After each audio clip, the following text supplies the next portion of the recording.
Hello viewers, this is doctor Wahid Baig from Jaipur, India. आइए आज बात करते हैं एक और मुफ्त दवा के बारे में, एक और सिंगल ड्रग, एक और हर्बल मेडिसिन के बारे में। तोदरी। तोदरी 3 तरह की होती है, एक सफेद, एक लाल और एक पीली। तोदरी पीली हमारे पास नहीं है, इसलिए हम लाल और सफेद की बात करेंगे।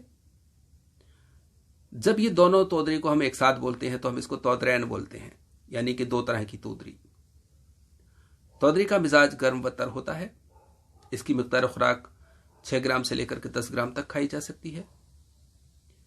ये मुगल्लिज़ मनी है, यानी कि मनी को, सीमन को गाढ़ा करती है और जो मर्दाना कमजोरी होती है, सेक्सुअल पावर होती है, उसको बढ़ाती है। इसके अलावा जरियान में और एहतिलाम में जहां कि सीमन पतला होने की वजह से यह कैफियत हो जाए, वहां काम करती है। फीमेल्स के लिए अगर इस्तेमाल कराई जाए तो ये दूध को बढ़ाती है। इसके अलावा ये चूंकि इसमें लजूजियत है, इसमें चिकनापन है, ये फूलने की टेंडेंसी है, तो जो सूखी खांसी है उसमें इसको खासतौर से ऐसे तशन्नुजी दमे में जहां पर के खुश्की की वजह से खिंचाव पैदा होता है, तशन्नुज पैदा होता है, वहां पर यह लहू की शक्ल में इस्तेमाल की जाती है। और इसकी खास बात यह भी है कि ये अपनी इस चिकनेपन की वजह से, इस लेस की वजह से ही कब्ज भी दूर करती है।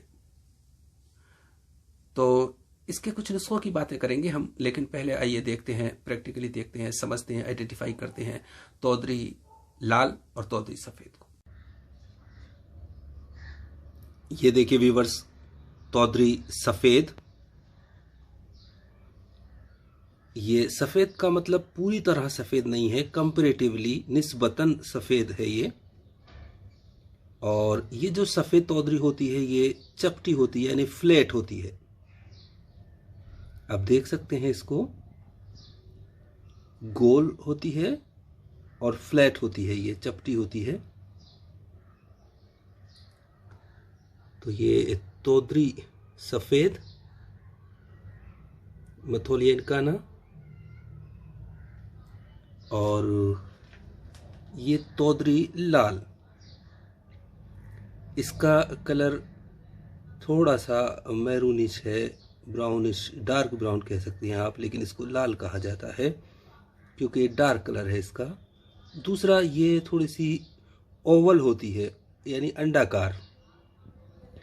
आप देख सकते हैं इसके शेप को, सीड्स के साइज को। तो ये तोदरी सुर्ख, लेपियम आइबेरिस। और अगर हम दोनों को देखें तो फिर कंपैरिजन में ज़्यादा बात समझ में आती है, कलर भी और इनका शेप, साइज, हर चीज़ बेहतर तरीके से समझ में आती है। और आप ये देख सकते हैं तोदरी मुसफ़ा और गैर मुसफ़ा, यानी छानी बीनी हुई, ये सब अलग करके लिख के रखना होता है क्योंकि इसमें बहुत बारीक कंकर, मिट्टी, इस तरह की चीज़ें आती हैं, इसलिए इनको बहुत एहतियात के साथ धीरे धीरे साफ़ होकर के रखी जाती हैं। बहरहाल, ये तोदरी सफ़ेद और ये तोदरी लाल।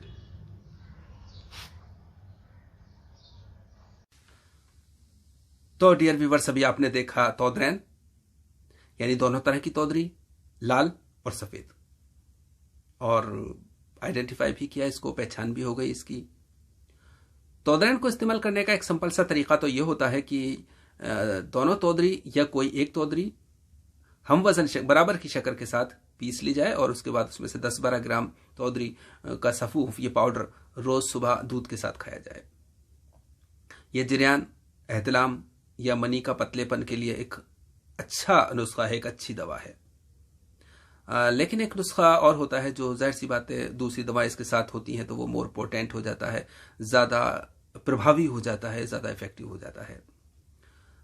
इसमें तोदरी लाल, तोदरी सफ़ेद, सालब मिस्री, मूसली सफ़ेद, शकाकुल मिस्री, बहमन सफ़ेद, बहमन लाल और दालचीनी, ये सब 20-20 ग्राम।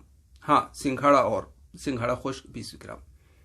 इन सब चीज़ों को लेकर के कूट लिया जाए, पीस लिया जाए और इसके साथ शक्कर मिला करके रोज़ 10-12 ग्राम दूध के साथ खाया जाए तो ये जो वीर्य का पतलापन है, सीमन का जो पतलापन है, रिक्कत है, उसको दूर करता है। तो जाहिर सी बात है ये फिर मनी को गाढ़ा करता है, तो इमसाक भी होता है, टाइमिंग्स बढ़ते हैं और जरियान की जो कैफियत है उसमें भी फ़ायदा होता है, बशर्ते कि इसकी वजह रुतूबत हो। तरी अगर ज़्यादा हो गई है तो उस तरी को ये जज्ब करता है और इस तरह से मनी को गाढ़ा करता है और इसी वजह से ये जरियान को, रेतलम को फ़ायदा देता है। चूँकि बिना सबब जाने इलाज नहीं होता। तो ये सब तो था तौदरैन के बारे में। आइए अब बात करते हैं कुछ सवालों की जो हमारे व्यूवर्स ने किए हैं। मोहम्मद असलम साहब कहते हैं कि माजुन फलासफा और माजुन अर्द खुरमा एक साथ खाया जा सकता है क्या? देखिए जनाब, दोनों का मिजाज अलग है, इसलिए मुनासिब तो यह है कि इनको साथ नहीं खाया जाए। और जरदश आर्या जरदान का सवाल है कि उन्होंने बबूल की फली का रस निकाल कर गोलियां बनाई हैं वो कमर के दर्द के लिए। देखिए जनाब, कमर के दर्द के लिए या जोड़ों के में इसका कोई इस्तेमाल नहीं है, तो इसलिए इसको इस तरह से इस्तेमाल करने से कुछ फ़ायदा नहीं है। नुकसान चाहे ना हो लेकिन फ़ायदा भी नहीं है।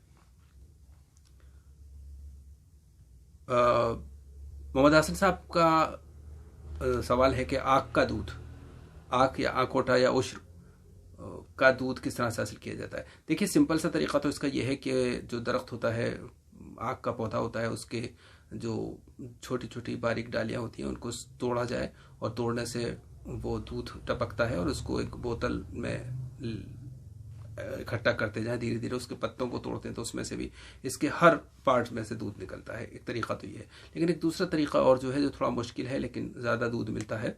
आग का एक ताज़ा सा और बढ़िया सा पौधा देखें आप, जो कि बहुत पुराना ना हो लेकिन बिल्कुल नया भी ना हो, जवान कह सकते हैं आप। उसके चारों तरफ से उस खड्डा खोदें इतना गहरा और कि वो उसकी जड़ें सारी की सारी बाहर निकल जाएं और पौधे को कोई तकलीफ नहीं हो, उसको चोट नहीं लगनी चाहिए। बिना उसके चोट लगे ज़मीन इकट्ठा करके उस पौधे को निकाल लें और फिर उसको नीचे जहाँ से आखिरी जड़ शुरू हो रही है वहाँ से उसको काट दें और उसको पकड़ करके रखें। बर्तन में बहुत सारा दूध टपक करके आपको हासिल हो जाएगा, तकरीबन सारे पौधे का हासिल हो जाएगा इस तरह से।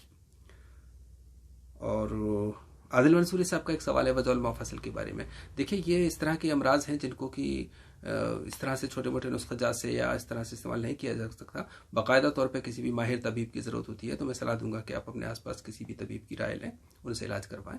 और अगर आपको बाद में लगेगा ऐसा तो फिर आप हमसे भी कह सकते हैं, हम भी इसका दवा बनाकर भेज सकते हैं, इलाज कर सकते हैं, बशर्ते कि हम पहले इसको सारी बीमारियों को समझें, जानें, जो एक तरीका है हमारा। अजराकी को पानी में मुदब्बर करने वाली बात कही है जनाब अब्दुल हफीज साहब ने, तो इसको इस तरह से मुदब्बर किया जा सकता है। पानी रोज़ बदलना होता है, लेकिन बेहतर वो रहता है जो मैंने अजराकी मुदब्बर करने का तरीका वीडियो अपलोड कर रखा है, आप उसको देखकर करें तो ज़्यादा बेहतर है। जीशान साहब ने ऑनलाइन क्लासेस को अटेंड करने की बात कही है, तो ठीक है, इस बारे में आप हमसे व्हाट्सएप पे कांटेक्ट करें। इंशाल्लाह रमज़ान के बाद इस बारे में प्रोसीड करेंगे। सैयद ओन साहब का सवाल है कि जवारिश बिस्वासा के बारे में कुछ बताएं। जनाब जवारिश बिस्वासा को हम अपने चैनल पे पहले ही अपलोड कर चुके हैं, आप देखें। जरदान साहब ने मिर्गी का इलाज के बारे में कुछ नुस्ख़ाजात चाहे हैं तरीका। देखिए जरदान साहब, मैं माजरत के साथ कहूँगा कि ये इस तरह के अमराज हैं कि छोटे मोटे खांसी जुकाम नज़ला बुखार ऐसे नहीं है कि जिसमें कि हम कोई नुस्ख़ाजात को ट्राई कर लें और आराम आ गया तो ठीक है, नहीं आया तो नहीं सही। ये सब बहुत ही बुनियादी बीमारियां हैं जो कि सिस्टम से रिलेटेड होती हैं, तो इसको किसी भी एक माहिर तबीब से सलाह करें जो इसके एक्सपर्ट हों। और मैं यही चाहता हूं कि सबसे पहले मैं मेरे जो तजुर्बा है इस सबसे शेयर करने का मकसद ये है कि तमाम सभी जगह पे जो फिजिशियंस हैं वो उसका फ़ायदा उठाएं और अपने अपने एरियाज़ के मरीज़ों को डील करें। लेकिन फिर भी अगर आपको लगता है कि कहीं खातिर का फ़ायदा नहीं हो रहा है तो आप हमसे कॉन्टेक्ट कर सकते हैं, इसका इंशाल्लाह हम इलाज करेंगे इसका। आसिफ सज्जाद साहब का सवाल है कि तिला आखिर करा में कितना तेल जाता है? देखिए उसमें 100 ग्राम आखिर करा है और 250 ml रोगन कुंजत यानी तिली का तेल है, सेसमे ऑयल। और जनाब आसिफ साहब का सवाल है कि मसाने की गर्मी हो गई है। तो हजरत देखिए, ये जो इस तरह के अमराज हैं जो पाउचेस ऑफ बॉडी हैं, जैसे कि स्टोमक है, थैलियाँ, जैसे इंसानी जिस्म की थैली कह सकते हैं आप, कि जैसे स्टोमक है या यूट्रस है या मसाना है, तो इनका मिजाज में जब तब्दीली आ जाती है तो इसका इलाज करने में बहुत महारत की ज़रूरत होती है। तो आप अपने आसपास किसी तबीब को, बनस्पत इसके कि आप यूं ही कुछ नुस्ख़ाजात इस्तेमाल करें, आप किसी तबीब की राय लें। और फिर वही बात मैं कहूँगा कि अगर उसके बाद भी आपको कहीं आराम नहीं हो लगता है ऐसा, तो फिर इसको पूरी तरह से हम इसको रिव्यू करेंगे, पूरी इसकी वजह को जानेंगे, इसके पॉजिटिव फैक्टर को समझेंगे, इसके मिजाज को समझेंगे, उसी हिसाब की दवा बना करके हम देंगे इंशाल्लाह। लेकिन पहले आप अपने आसपास किसी भी माहिर तबीब को कांटेक्ट करें, वो ज़्यादा बेहतर हो। अल्लाह हाफिज़।